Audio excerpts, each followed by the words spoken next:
So good evening. Yeah. Hi, everyone, and welcome to the second part of Dr. Sarah Zager's Class for Drisha's Spring Series, um, the very cleverly named set table. And yeah, we'll be taking a look um, at household labor in Jewish sources, spanning the whole gamut. So yeah. Thank you. Take it away. Thank you so much, Maxine, for the lovely introduction. I would love for everyone who's here, if you're willing to turn on your camera, because it's a great feeling to feel like you're teaching to human beings, who I know you all are. But obviously I recognize that household labor, among other things, interfere with what you might be doing on your Sunday evening. But I would love to see your faces if possible. So I noticed we have some faces who weren't here with us last week, and that's totally great. But just to sort of situate where we're going with where we were last week we explored some of the potential tensions between household labor and Torah learning, and the ways that traditional sources often assume that those two things are kind of deeply in conflict, and maybe some ways that we might reimagine that conflict. So I said last week that was sort of, I was like setting up the Hava Amina, the like initial thing you might think that eventually might complicate or think is wrong, and that the maskana would come this week. So hopefully I will make good on that promise and give you the kind of one revised way of thinking about the relationship between household labor and maybe not so much Torah learning as much as like leadership roles in halachic communities or something like that. And the goal of this year is really going to be to focus on childcare. Broadly conceived, we're going to talk a little bit about what forms of childcare these sources are really interested in talking about. So without further ado, I think I will share my screen and make sure everything is working appropriately here, which the answer is it is not. Okay, here we go. One moment. Oh, Maxine, can you make it so I can share screen, please? Yes, also the source sheet is available in PDF form in the chat. Wonderful.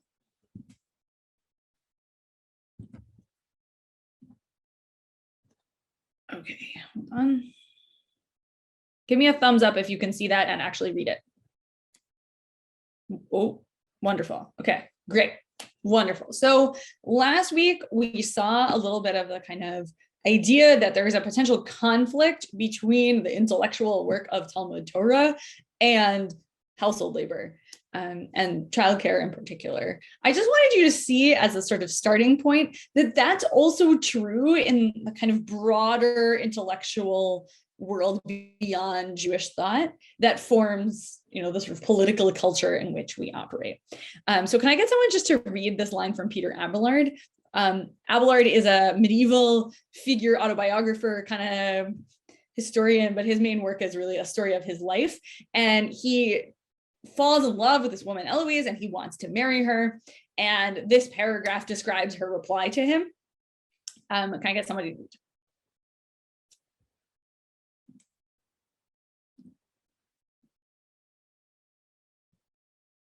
Go ahead, Kelsey. Okay. Then, turning from the consideration of such hindrances to the study of philosophy, Eloise bade me observe what were the conditions of honorable wedlock. What possible concord could there be between scholars and domestics, between authors and cradles, between books or tablets and distaffs, between the stylus or the pen and the spindle? What man, intent on his religious or philosophical meditations, can possibly endure the whining of children, the lullabies of the nurse seeking to quiet them, or the noisy confusion of family life? Who can endure the continual untidiness of children? Great. So, right, Eloise says to him, look, if you want to keep doing this philosophy thing, you better not marry me, because there's kind of no hope for you to think once there's children, whining and all the rest of it. So there's an idea of that there's something incompatible between a sort of intellectual life on the one hand and the work of childcare, which is basically an idea we saw also articulated in rabbinic sources last week. However, just to sort of understand how the history of that idea gets pulled through kind of Western philosophy, it morphs from that idea, that intellectual idea, grows up alongside another idea, which is that in order to be a political leader of your community, you can't be too involved in the, in the whining of children, the lullabies of the nurse, the noisy confusion of family life. There's something about participating in that actually hinders your ability to assume a leadership role. That's and there are a lot of reasons why that idea pops up, but one is the sense that if you're going to take on some public political role, in doing so, you need to distance yourself from your very particular connections to your family, because you might actually have loyalties to your family that would get in the way of your political job. And that there's a kind of intellectual piece often to leadership positions, right? So we're going to see over the course of the next hour, hopefully, some good rabbinic texts that will challenge this set of assumptions and suggest that actually there's a lot to do with the intellectual and social political work of leadership can actually be bolstered by the noisy confusion of family life. That's sort of the arc of where we're going to go. So I just gave you this really like pithy quote by Hobbes that feminist philosophers love to hate, where he says, the best way to imagine what a human citizen is to imagine them like a mushroom with no roots. They just spring up out of nowhere. So that obviously erases the people who do all the caregiving labor that makes it possible for these, fully formed men, almost always, to enter the political sphere. Okay, so without further ado, we're going to look at two main halachic roles today. The first is the role of the shatz, of the leader of prayers on a fast day.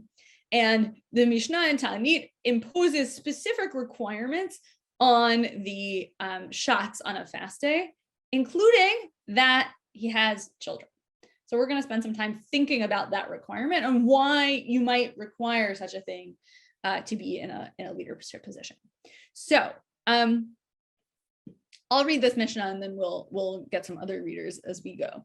So Amdu b'tfilah, moridin lifnei hateva zakein v'ragil, v'yesh lo banim uveito rekam kedei she'eh libo shalem b'tfilah. Right? So they are, when they stand and pray on a fast day, and it's worth noting that this is a fast day that's called for a communal purpose rather than like, Tanit Esther or something. It's a fast day called usually because there's like an agricultural crisis, a drought, something of that sort. The person who they have lead is someone who is old. Ragil, we'll talk a little bit about what ragil means. That will be a question the Gemara is going to ask. Who has children, whose house is empty. We're going to spend some time thinking about like what's the relationship between those two things, so that he will have a full heart in prayer. So does anyone want to just like puzzle out what's the logic between saying, on the one hand, he's going to have a full heart in prayer if he has what's the relationship between these traits and having a full heart in prayer? Anyone, any ideas? You can put them in the chat or you can say them out loud. Yeah, Desmond.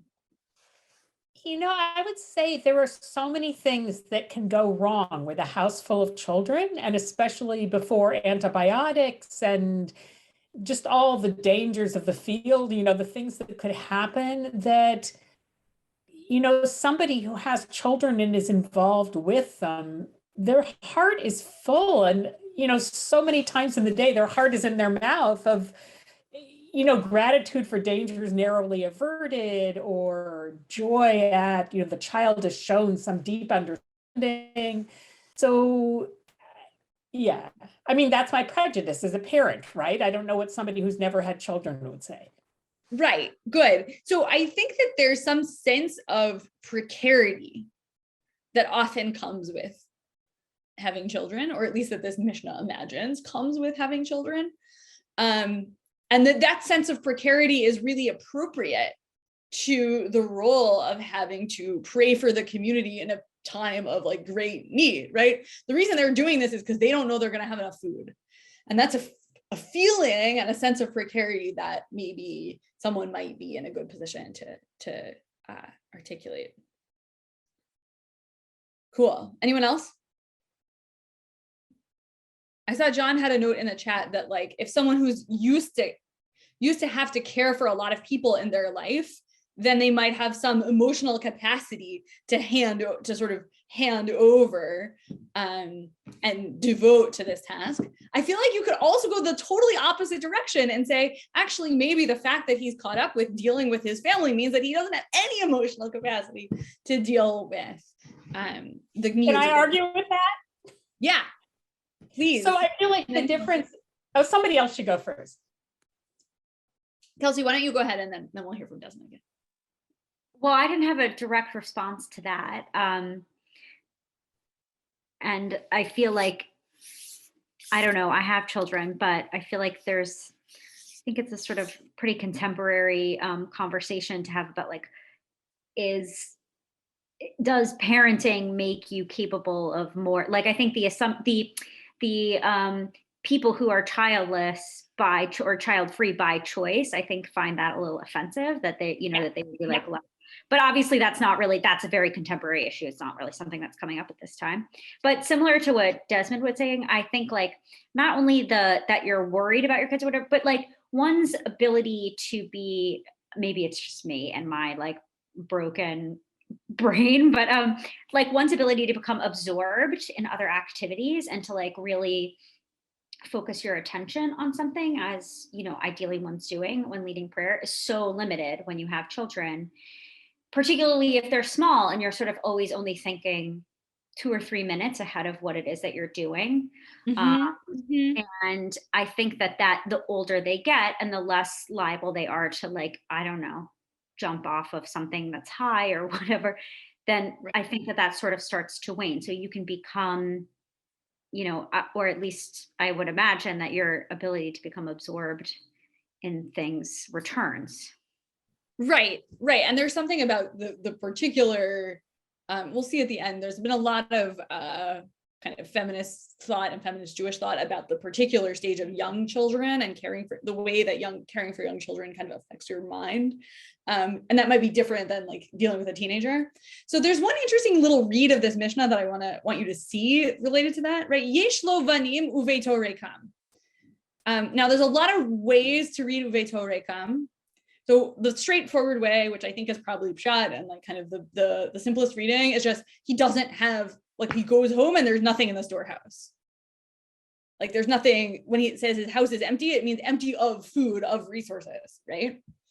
However, I think you can also read this as saying, somebody suggested this to me, maybe even in a shir teaching this text in a different setting at Drisha, but somebody suggested to me, and I think it's actually a really good point, that maybe what's going on here is he has children, but they've left the house. So he's not in this stage of like the young child who's going to take away his attention like in that moment while he's being the shots. It's actually that he's got some stake in the agricultural, economic, social future of this community that extends beyond his own lifetime in a really clear way, but it's not like, and that has a sort of psychological weight, but it's not immediately there's going to be a 4-year-old who like is demanding something right now, right? Maybe that's what this Mishnah is describing, and maybe that's one way to square the kind of, also he's described here as old. Maybe that's also one way of kind of squaring the circle.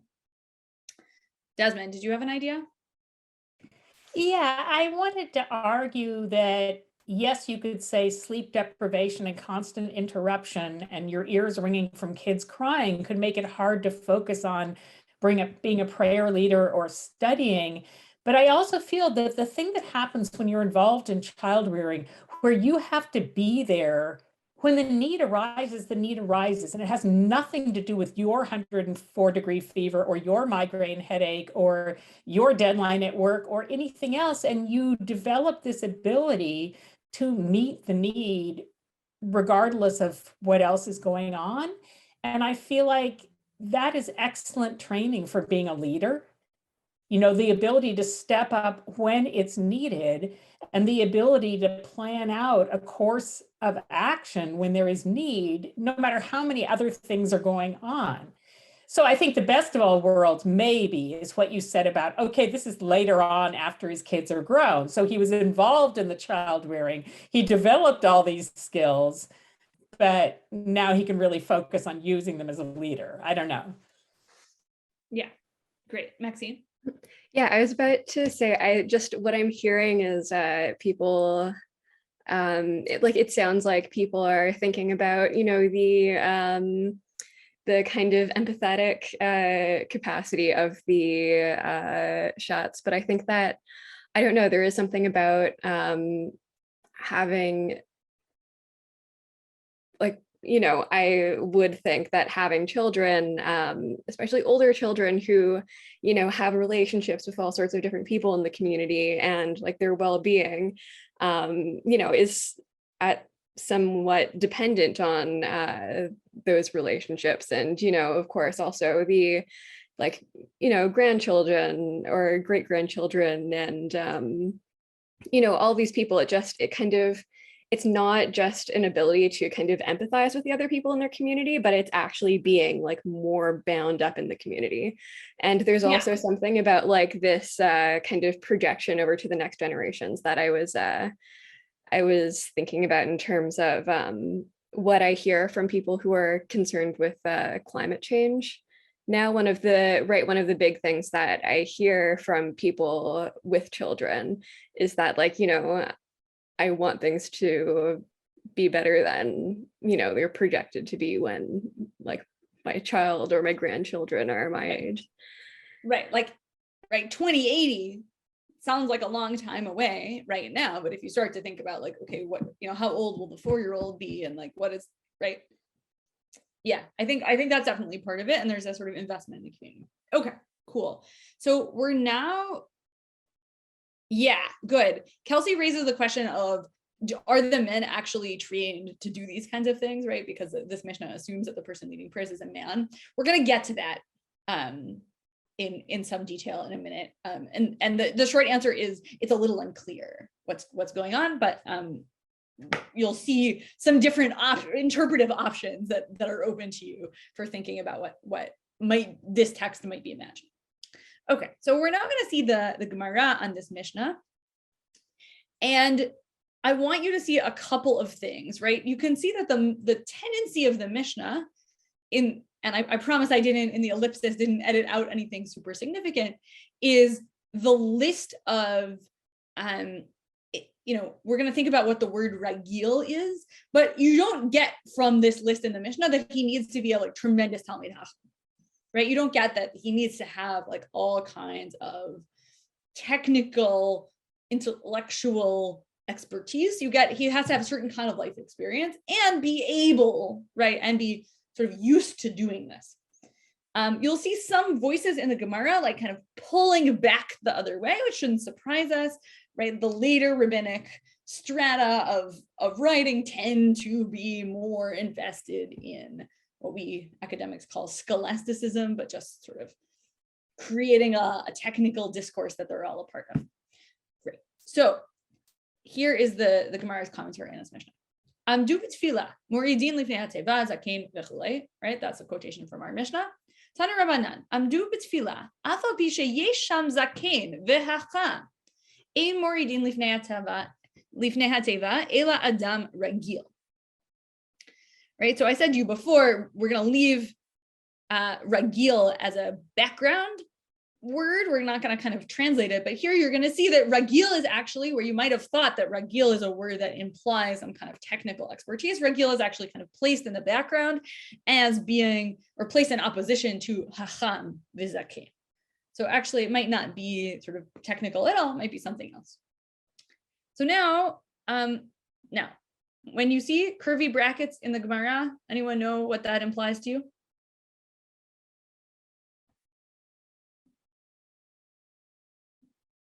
Nobody? Pop quiz? Okay. That Curvy it was a brackets. later edition, or so that it was an earlier edition. So it means that the editors of the Vilna Shas thought that this probably wasn't there, that this probably is an interpolation by some later editor and is not actually like an integral part of the text. So usually when you're learning, if you see those round brackets, you should be suspicious of what's in them. If you see square brackets, that's something that the editor of the Vilna Shas didn't find in some editions, but believes should be there. Editors, plural of the Vilna Shas. So you should just, good thing to file in the back of your memory. So now, even though it's a kind of quote unquote, it's an interpolation that we should be suspicious of, it can be useful to see why would a scribe put them there, right? Why would a scribe put this phrase there? So, Ezehu Ragil is a question that's easily raised by this initial Braita, right? The one I'm highlighting here, or highlighted here in English. So, who is a person who is quote unquote fluent?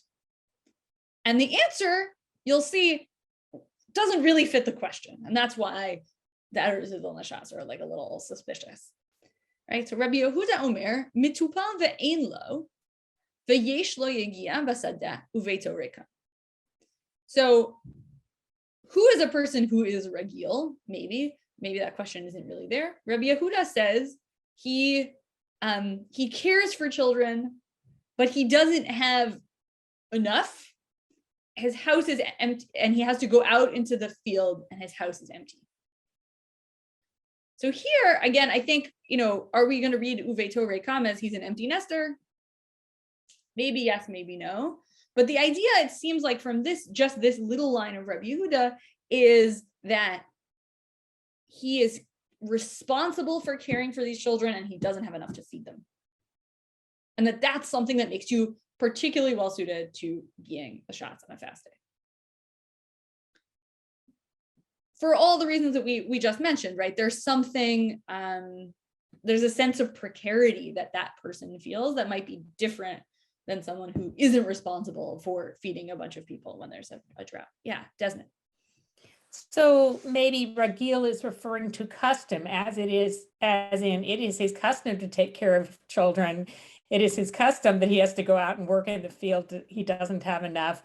So that maybe that the person who is representing the community should be somebody who understands what the community has to do. Yeah, right. I think that's right. And understands the implications of being in a drought in a serious way. Now, I think one thing that's worth sort of spelling out and making it feel so surprising is if I said, right, and even just like go look in your machzor for the translation of Ragil as it appears in Hinani, which is taken from here. Ragil is meant as like fluent of speech, able to say the words. And that's not what's being suggested here. Now, the way I divided these boxes up is perhaps a little quick because in fact, this is sort of a continuation of Rabbi Yehuda's statement probably. So he is eventually going to say something about that, but okay. So now Rabbi Yehuda is going to list a bunch of other traits besides these other ones.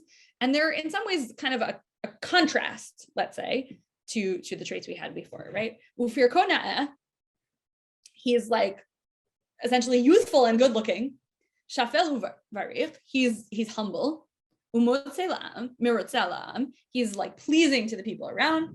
And he knows he has a pleasant voice and he's used to reading what? Used to reading, right? Uvaki l'kro Torah uvenevi'im uktuvim. Whoa, now he has to know all of Tanakh. That escalated rapidly, right? First we said there was basically no mention of technical expertise in the Mishnah, and now we've gotten to he needs to know all of Tanakh. Wow, that's a lot. Okay, and he also needs to know midrash, halachot, agadot, uvaki b'kol brachot kulan. Now he needs to know all of the blessings. So all of a sudden we sort of, I almost think that you're supposed to find this a little funny, or you're supposed to find it like a little amusing that he just sort of tacks on this whole list of a kind of crazy list of things that you're supposed to know. The other thing that's going on here is that at least in the world of Rabbi Yehuda, he doesn't have to be old. In fact, he has to be young. And there's a kind of tension, I think, throughout the sources we're going to see today between assuming that someone who is well suited to these kinds of leadership roles is young versus someone is old. And what are the different experiences that come with that? So, yeah, Desmond. It doesn't mean he was becoming in his youth, past tense. Good. So we're gonna see one reading that suggests that. I think I put that here, but it may be that he was becoming in his youth. That is not how the tradition has tended to read it. Certainly in like the use of this list as it appears in other sources tends to not read it that way, but I think that's a very plausible reading, and you'll see that. I think Rashi reads it that way. Like there are lots of good. You're in good company reading it, but there is. Nonetheless, I still think it's not explicitly made obvious here that that's what is going on, and I also think that because Rabbi Yehuda, in the statement of Rabbi Yehuda itself, it seems like he really is. He has to go out in the field to get food because there isn't enough to feed his children. Not that like the children are off having their own lives and he's no longer responsible for them. We're going to spend in a few minutes, we're going to spend some time on the word mitupal and like what actually even is that? What is it that he's doing with the children? Okay, so I want to see just a little bit. Hainu mitupal ve'ein lo. So now we're going to ask like what actually is this? Hainu veito rekam. What does veito rekam mean? And what does it mean to have an empty house? Amar Rav Chisda, zehu sheveito rekam min ha'avera. So Rav Chisda says that it's someone whose house is empty from what? From sin. So here, I think you start to see some of what I sort of hinted out earlier, that there's a shift towards not thinking about this as primarily an economic description at all, but thinking of it as a kind of spiritual, intellectual, religious description. And the same thing for Ufir Kona'am, Arabai Zehu she lo yatsa lo shemra biyalduto. This is someone about whom nothing bad was said in his childhood or in his youth. So that I think kind of goes along with Desmond's reading of saying that it's about having a good past as opposed to being yourself young and good looking. So that you start to see these later voices kind of pulling the text away toward like the qualification for being the Shatz on a fast day is actually a religious qualification and not an economic qualification or a social qualification. And it's about having a certain kind of religious excellence, which might, I think, in some ways sound more familiar to us in terms of how we think about who makes a good religious leader. Great. So I want you to see, do we have time to do these inside? Yeah, we'll do them. I want you to see just two uses of what actually is, what kinds of childcare work are rabbinic men doing? And the answer is it's a little hard to know, but if you just look at about like what does it mean for children to be like mitupal, or for a father to be mitupal his children, like what is the relationship that's being described? There's two good texts from the Yerushalmi that suggest a wide range of things. So the first is this text from Demai, for which we need like 2 seconds of background. So hang on to your hats for 2 seconds of Demai background. If you want, so in the rabbinic world of tithing, there exists a structure called the chavura. You can become a chaver, which means you're basically trusted to be super careful about tithing. And that gives you all kinds of special status, and it gives the things that you produce certain kinds of status. And the question is asked, well, if a father is already part of the chaver, is a chaver, then what is the status of the children? And there's some point at which the children are basically part of his household, and therefore for the purposes of tithing, children are part of the game. And there's another world in which maybe the children are sufficiently financially independent that we need them to be kind of their tithing happens on their own, and we can't rely on the assumption that the father is a chaver in order to make assumptions about what the children are doing with their tithing.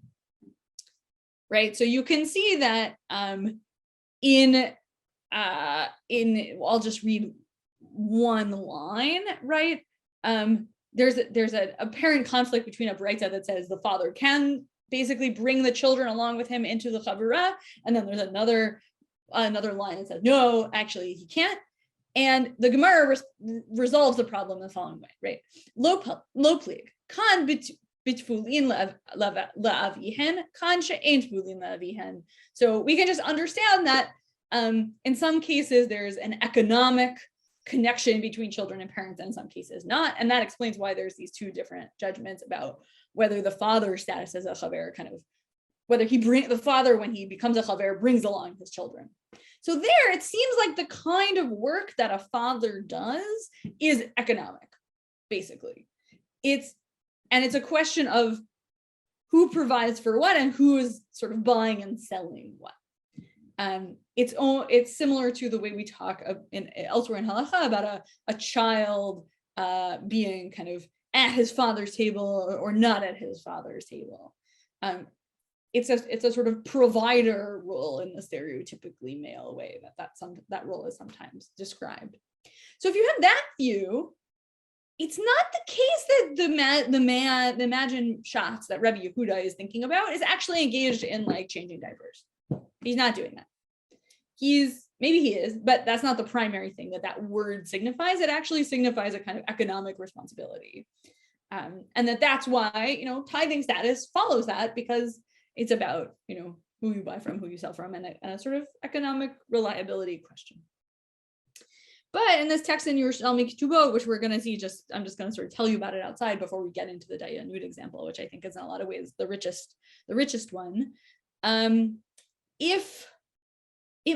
There are also ways in which this word might actually signify a more intense form of care. And the place you see that is where that word is used to describe like actually the care between a husband and wife, and caring for the dead. And so that might seem like it's a more involved, more hands-on, more sort of stereotypically counting as household labor type of care. So all I want you to see from these two little snippets of Yerushalmi is just that there's a wide semantic range, there's a wide range of what this root like Ted Pei Lamed might mean, and that therefore when we see Rabbi Yehuda using it, we don't 100% know what he's referring to, which on the one hand is annoying. On the other hand, I think it opens up for us the possibility that there's a pretty wide range of roles that a person might take on that would affect how they relate to the task of being the shots in a moment of tremendous communal tension and stress and fear. Great. So now we've sort of seen the ways that engaging in care for children might lead you to feel differently in an internal way, and that might change the way you pray. But I want us now to see a different example, which is the one of Dayanut, of being a judge, where not only does that internal thing happen sort of between you and the Kadosh Baruch Hu, but actually it might change how you affect judgment for other people. So can I get someone to read in a language of their choosing this little chunk from Bavli Sanhedrin?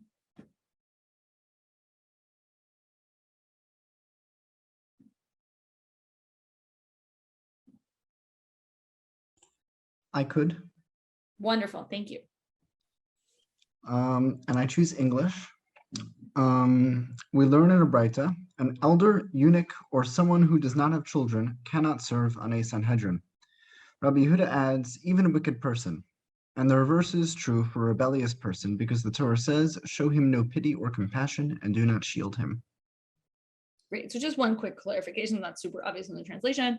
The same is true for a rebellious person, i.e., or the reverse is true for a rebellious person, i.e. all of these people who are excluded from judgment, from being a judge in general cases, are not excluded for a rebellious person or a person who causes rebellion among other people, because that person maybe, I mean, the explanation is because the Torah says not to have compassion on those people. So there's some link apparently between these traits and being a compassionate judge. So what do we just puzzle out for me? What might be the relationship between having children and being a merciful judge?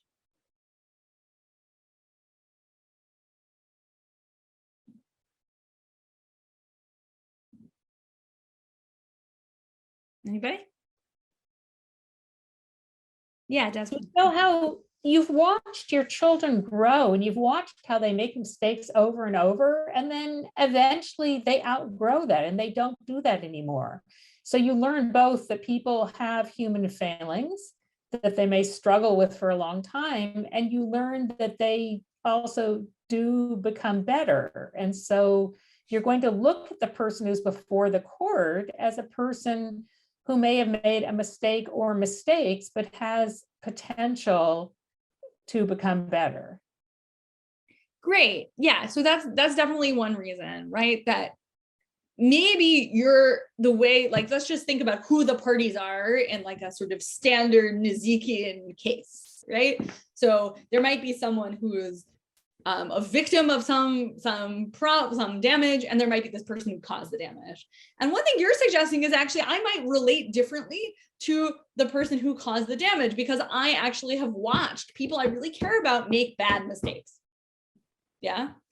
And so then I might imagine my child in that role and imagine both that people who I really love and care for are capable of really bad mistakes, right? Which is, I think, an experience maybe we all have even without having children. And that there's something about the capacity for moral change that might make me feel more willing to be merciful towards that person, because I know they can get better even after they've made this horrible mistake. So that's one way that it might go. Anyone else?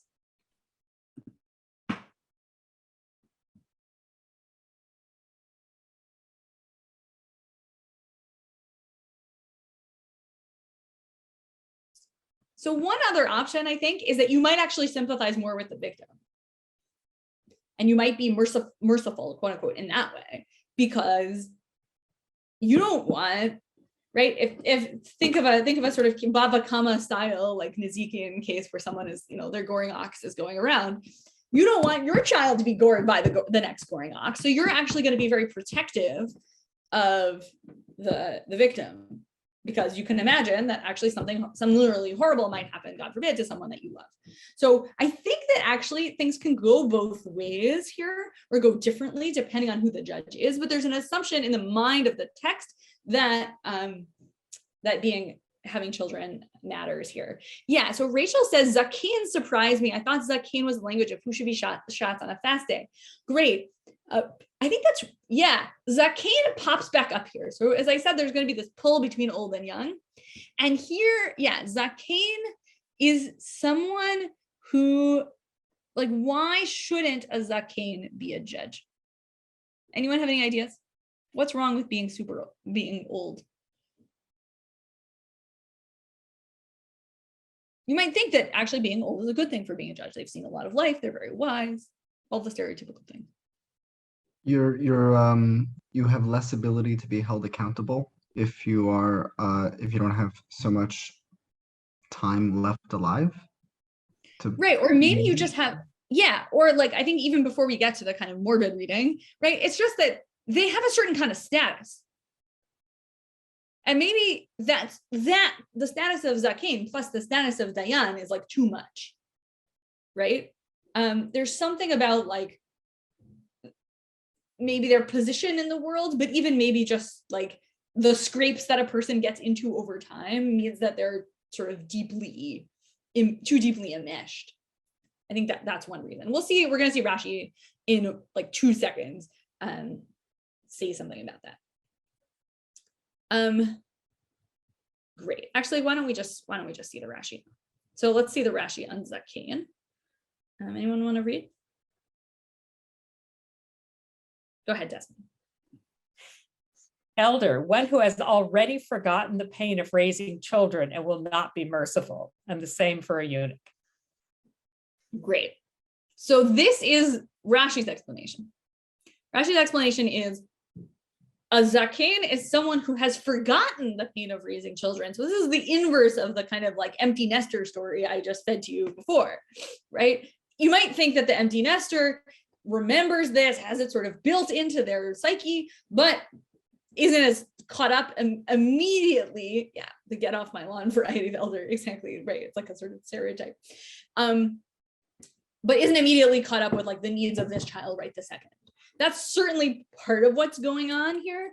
But I think actually one other piece of this is that the what Rashi is implying, and we're going to see some text on the concept of Sar Gidul Banim in a minute, is that memory becomes faint, and it's actually hard to tap into all of the kinds of things that that we were just talking about that might make you more merciful in one way or another. I want to just pause for a moment on the language of Sar Gidul Banim, because in the kind of broader philosophical world, there's been a recent movement amongst feminist scholars, both in Jewish thought and outside of Jewish thought, to highlight the importance of childcare experiences as experiences that are ethically formative, that have something meaningful to say to a broader philosophical conversation. But those experiences are very rarely presented as just explicitly painful, right? They're often presented as difficult or challenging, but they're often like then kind of in the next breath sort of presented as like rosy and lovely. And here Rashi is just like, no, the meaning, the kind of ethical, formative, character shaping payoff is pain. That's what it is. Not to say that there might not be other things, but that's the one that he kind of zeroes in on, at least in this little comment. So what I want to do in the remaining time we have together is look a little bit at where Rashi gets this phrase, because it's not a phrase that just like drops out of the sky. Rashi didn't make it up. It's actually that there's something, he gets it from elsewhere in rabbinic literature. So we're now going to see an amazing midrash from Masechet Shabbat, which uses this phrase in a really surprising way by thinking about the avot. Maybe I'll just read this one because I'm going to stop a lot of times. Okay, so Shmuel bar Nachmani said that Rabbi Yonatan said, what does it mean when it's written, surely you are our father, though Abraham regard us not, and Israel recognize us not. Oh, you, our Lord, are our father. From old, your name is our Redeemer. That's from Yeshua. Okay, so Shmuel bar Nachmani's question is like, what does it mean that you are our father, but Abraham and Israel, i.e. Abraham and Jacob, don't pay attention to us? Like, what does that even, how does that verse make sense? This is how the Gemara is going to answer that question in a really imaginative way. In the future, God will say to Abraham, your children have sinned against me. And Abraham will say before him, Master of the universe, erase them for the sanctification of your name.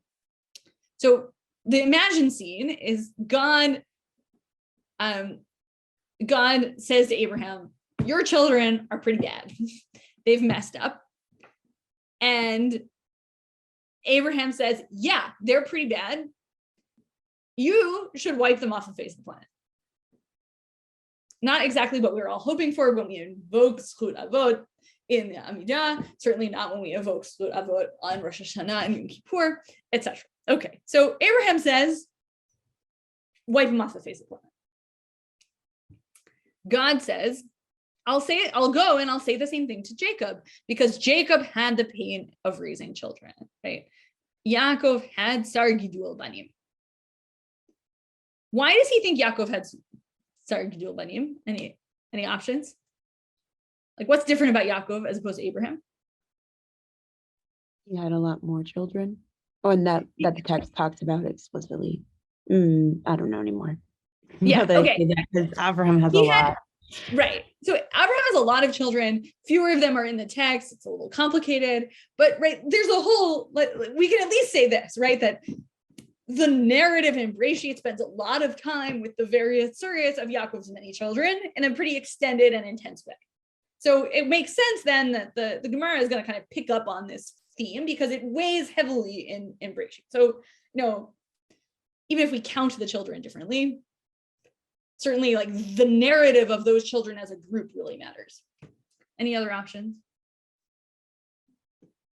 I would actually add that there was also the whole rivalry of favoritism that I think. So he actually had a present role in their lives which had an impact. Yeah. So he has a present role, but it's all right. He has this, there's all this rivalry. There's these dynamics between them. There's the whole like Yosef getting sold business. I think the other one that I think is really interesting, but is probably not what the text has in mind, is Dinah and Dinah's rape, which is also like, I think really whatever should count.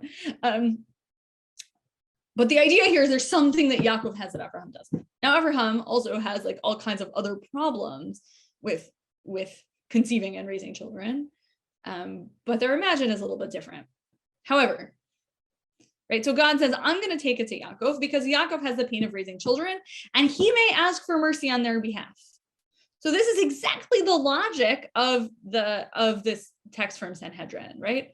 He will be merciful as a judge of the wrongdoing of the people Israel, precisely because he's seen them,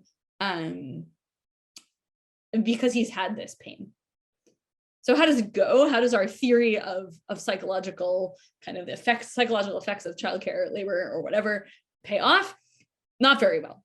God said to him, your children have sinned against me. And Yaakov said, Master of the universe, erase them for the sanctification of your name. Yaakov's no better. Even though he's had this experience, doesn't make a difference. And God said, elders have no reason and youths have no counsel. And God said to Isaac, your children have sinned against me. And Isaac said, Master of the universe, are they my children and not yours? Why are you coming to me? This is your problem. Like, I can't fix this. At the time that they put, we will do before we will hear, the verse was said about them, my firstborn son. And now they are my children and not yours? In other words, why do you think you can come and pawn this off on me? This is actually, you are their father, kind of in the broadest sense. And so the buck stops with you. Don't try to kind of siphon this off. So there's a lot going on in this midrash. I think it's like really interesting on a lot of different levels. But the main thing I want you to see here is the text expressing some skepticism about its own narrative. This is so a modern parent-to-parent comment. Yes, right. It's your child. I can also like, it has a sort of parent-teacher conference feel a little bit, right? Like you deal with it. No, you deal with it. It's your job to punish the child. No, the child should be punished in school. Okay. I think that's definitely like part of the vibe here. But what I want you to see is that the text is expressing some skepticism about the idea that childcare actually always makes you, the pain of raising children always makes you more merciful implicitly, but it also expresses that idea, and that may be where one of the places Rashi is sort of pulling from when he says that the Zaken is a problem because he has forgotten the pain of raising children. But what does this tell us about what the pain of raising children actually is here? We speculated a little bit about what's special about Yaakov, but it seems just on a very simple level that it's something that a father can experience, right? This is a very male set of texts about who gets to claim paternity for Israel, and then who are the various father figures who are kind of competing for that position. That's the way the pain of raising children is described by this text. But that's not the only game in town. So in Bereshit Rabbah, Zager Banim pops up again, but it pops up in a very obviously feminine context. So this midrash is going to move through all of the little words and phrases in the pasuk in Bereshit, that just the verse in Genesis that describes Eve's so-called curse, or what's going to happen to her now that she's eaten from the tree. And it tries to kind of explain what each of those different phrases means. And it does so in terms of children, right? So your travail, that's the pain of conception. Your childbearing, that's the pain of pregnancy. In sadness, this is the pain of stillbirth. You shall bear is the pain of giving birth. Children, this is the pain of raising children. So this seems like it's a feminine narrative about what the pain of raising children is. And it's a little bit different sort of a pain, right? It's not the pain of a kind of moral problem raised by the children. It's actually like very physicalized in lots of ways. And very much about a kind of linear process of development of the child that then can go wrong, right? So, conception can go wrong. Pregnancy can go wrong. Stillbirth is birth going wrong in a lot of ways, or one way in which birth can go wrong. And the pain of raising children is kind of the culmination of that. So that even if all the other steps go right, you get to the end and lo and behold, actually doesn't go. Even that is painful and not great. And then we see Rabbi Elazar said in the name of Rabbi Shimon, it is better for a person to raise a grove of olive trees in the Galilee than to raise a single child in Israel. So Rabbi Elazar says in the name of Shimon something that's actually pretty grim, and maybe pushes in the opposite direction of some of the sources we saw last week to suggest that the process of raising children is really horrible and as difficult as raising olive trees, which are pretty labor intensive creatures. So there's something for him, right? Why does this statement get sort of pegged to this midrash? I think because even a successful trajectory of childbearing is one that is like deeply enmeshed in pain, and that therefore maybe actually like better not to bother with this difficulty, right? Better not to be part of it. Yeah, is this text suggesting that raising children would be less painful in Chul and outside of Eretz Israel? I think the short answer to your question, Rachel, is yes. So one thing that I didn't pull the highlight for you, but if you go back and look, you'll see is that a lot of the sources that focus on experiences of scarcity and experiences of like being unable to feed your children are Eretz Israeli sources. They're sources from Eretz Israel as opposed to from Babylonia. And that's reflective of an economic situation that's well documented in all kinds of archaeological scholarly evidence that suggests that actually in Eretz Israel, they were often much poorer. So part of what he's saying here essentially is like, if you are in Eretz Israel, you may be in danger of not being able to feed your own children. And therefore like better to plant an olive tree that might be there in a few years. Your odds may be better.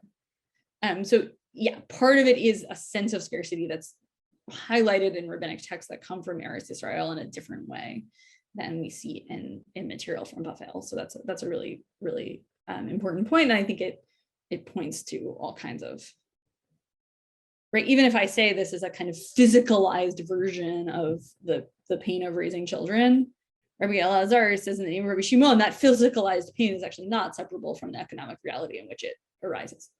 Those two things are deeply linked. And we see that also today, and go and Google like maternal death rates in different places, and you'll see that the economic piece is deeply part of it as well. So the idea here, I think, is that even right, if we let's sort of imagine off the page a little bit, like what we can do with this text. Like one thing this text opens up for us is a world where being a merciful judge is not only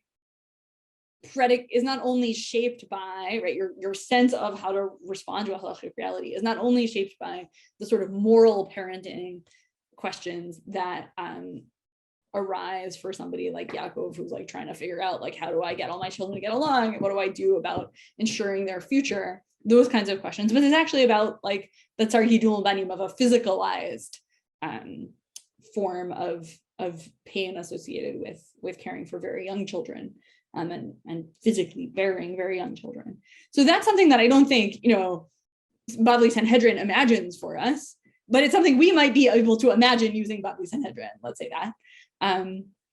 So it opens up a certain way of thinking about how childcare might shape a person as a reader of halachic texts and as an implementer of halachic texts. I want to just in the last 5 minutes present you with another set of options or another set of ways of thinking about this. So we've up to now tended to focus on the lived reality of like actual children that you actually have to care for, and that is sort of the theme of this year, and it makes good sense. But I want to suggest actually that the kinds of ways that your psyche is shaped by caring for young children might have a kind of analog, won't be the same, but that might be different in a sort of anticipation of among other things, longing to bear children that also affects how subjects are formed, and therefore also ought to affect what it would be like to read a halachic text, apply a halachic text, be a judge, be a communal leader in all kinds of different ways. So in order to understand that, we need like 2 seconds of background. So there's a lot of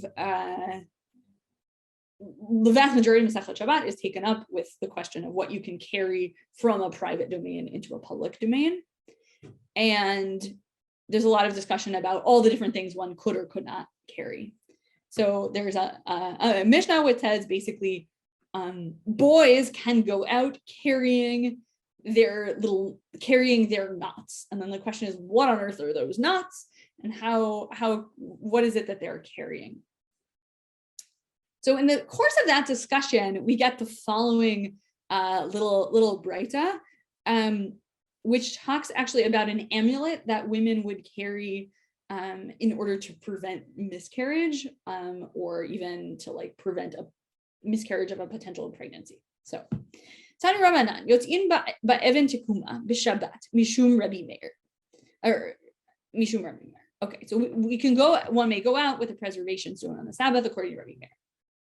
They said, even with a counterweight to the preservation stone that has the same weight, i.e., you don't need this actual stone that has this supposed protective property. You actually can just carry a rock that is the same weight. And not only someone who has previously miscarried, but also in the case that she does miscarry, and also in the case that she becomes pregnant and miscarries. And Rabbi Simlai said in the name of Abai, this applies only in a case where one finds a stone that is already the same weight, not in a case where you cut it that way. Abai asked, and what about a counterweight to a counterweight? Let this dilemma stand unresolved. So there's a lot of things going on in this little text, but I want to highlight just a couple of them. The first is, this is a